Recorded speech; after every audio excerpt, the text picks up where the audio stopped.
ඉන්ධන මිල අඩු කිරීම කොහොමද මහ ජනතාවට දැනෙන්නේ? මේ මාත්‍යෝ මහ ජනතාවට දැනෙන විදිහ අපි දන්නේ නැහැ.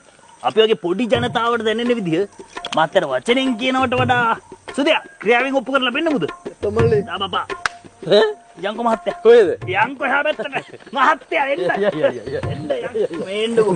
මොකද වෙන්නේ මෙතන? මොකද වෙන්නේ? මේ එන්නකෝ කියන්න. මල්ලි. මේ මයික් කල්ලා.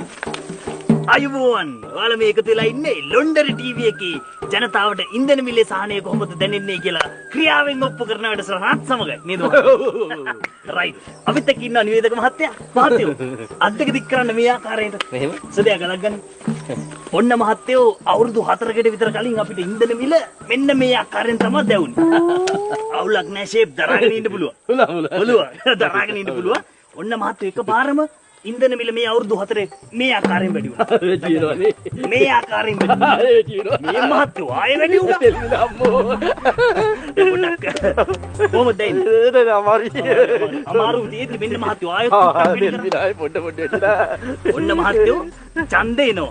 අර ඉක්මනට આવත් හොඳයි. ඉක්මනට ගන්න නෑ නේ අක්කු. මේකනේ කේස් එක.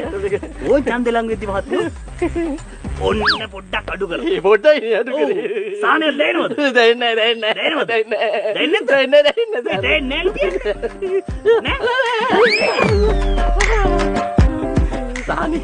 ඔය ආකාරයෙන් තමයි ජනතාවට සාහනේ දෙවුනේ.